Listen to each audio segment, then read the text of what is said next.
నమస్తే, welcome to power debate. నేను Brahmanaidu. September 9, 2023 Andhra Pradesh రాష్ట్ర రాజకీయాల్లో ఒక ప్రత్యేకమైనటువంటి రోజు, ఒక చారిత్రాత్మకమైనటువంటి ఘట్టాన్ని సంతరించుకున్న రోజు అని చెప్పాలి. ఎందుకంటే ముఖ్యమంత్రి చంద్రబాబు నాయుడు గారు, ఆనాడు ప్రతిపక్ష నేతగా ఉన్నటువంటి చంద్రబాబు నాయుడు గారు, టీడీపీ అధినేత, ఆంధ్రప్రదేశ్ రాష్ట్ర ప్రతిపక్ష నేతగా ఉన్నప్పుడు ఆయన్ని జగన్మోహన్ రెడ్డి గారు ముఖ్యమంత్రిగా ఉన్న సమయంలో మరి ఆంధ్రప్రదేశ్కి సంబంధించి ఆయన్ని ఏసీబీ పోలీసులు అరెస్ట్ చేయటం, ఆయన్ని కోర్టుకు తీసుకెళ్ళటం, రాజమండ్రి సెంట్రల్ జైల్లో ఆయన్ని రిమాండ్లో ఉంచటం. అయితే ఈ విషయం తెలుసుకున్నటువంటి జనసేన అధినేత మరి ఆ రోజు చంద్రబాబు నాయుడు గారిని పరామర్శించడానికి హైదరాబాద్ నుంచి ఆయన హుటాహుటిన మరి ఆంధ్రప్రదేశ్ చేరుకునేటువంటి తరుణంలో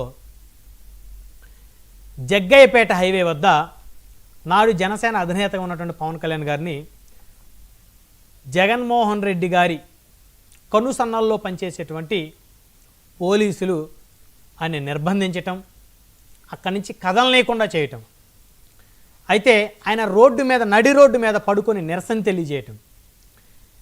ఈ సంఘటనలన్నీ కూడా సోషల్ మీడియా ద్వారా క్షణాల్లోనే ఈ వార్తలు దావానంలో వ్యాపించటం, చుట్టుపక్కల ప్రాంతాల్లో ఉన్నటువంటి జన సైనికులు వేలాదిగా లక్షలాదిగా తండోపతండాలుగా తరలివచ్చి జనసేన అధినేతకు మద్దతుగా నిలవటం. జోరు వానలో రాత్రిపూట మరి చిమ్మ చీకట్లో కమ్ముకున్న మరి జోరుగా వర్షం కురుస్తున్న వేలాదిగా లక్షలాదిగా జన సైనికులు తరలివచ్చి తమ అభిమాన నాయకుడికి అండగా నిలబడినటువంటి రోజు. మరి అక్కడి నుంచి కూడా ఆ పోలీసులు ఆ రోజు అనేకమైనటువంటి ఇబ్బందులకు గురి చేసినప్పటికీ ఆయన మరి ఏమాత్రం వెనకడుగు వేయకుండా మరి ఆంధ్రప్రదేశ్కి రావటం, మరి రాజమండ్రి సెంట్రల్ జైలుకి వెళ్ళి చంద్రబాబు నాయుడు గారితో ములాఖత్ అవ్వటం, అదేవిధంగా టీడీపీ జనసేన కలిసి పొత్తులోకి వెళ్తాయని చెప్పటం, నాడు బలమైనటువంటి వైఎస్ఆర్ కాంగ్రెస్ పార్టీని కూల్చేస్తానని చెప్పటం.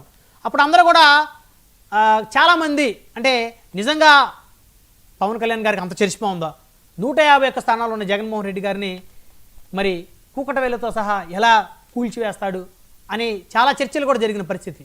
కానీ ఆనాడు జనసేన అధినేతలో ఉన్నటువంటి ఆగ్రహావేశాలు తన పార్టీ కార్యకర్తల్లో, అదేవిధంగా తన అభిమానుల్లో, తన సామాజిక వర్గంలో తమ అభిమాన నాయకుడిని నడి రోడ్డు మీద ఆపటం ఏంటి?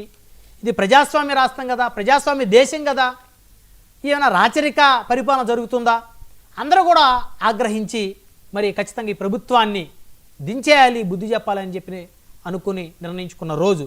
అందుకనే సెప్టెంబర్ 9, 2023 ఆంధ్రప్రదేశ్ రాజకీయాల్లో ఒక మరువురాని అధ్యాయం అని చెప్పుకోవచ్చు. ప్రత్యేకించి జనసేన పార్టీ చరిత్రలో ఒక బలమైనటువంటి ఇది ఒక పేజీగా దీన్ని చెప్పుకోవాల్సిన అవసరం ఉంది. సో ఇదొక అంశం అయితే, పోతే నేడు దేశవ్యాప్తంగా ఉత్కంఠభరితంగా మారినటువంటి ఉపరాష్ట్రపతి ఎన్నిక. సో మొత్తానికి ఎన్డీఏ అభ్యర్థి మరి దాదాపు మెజార్టీ అనేది కూడా ఖాయమైపోయిన పరిస్థితి. సో ఇక్కడ ఈరోజు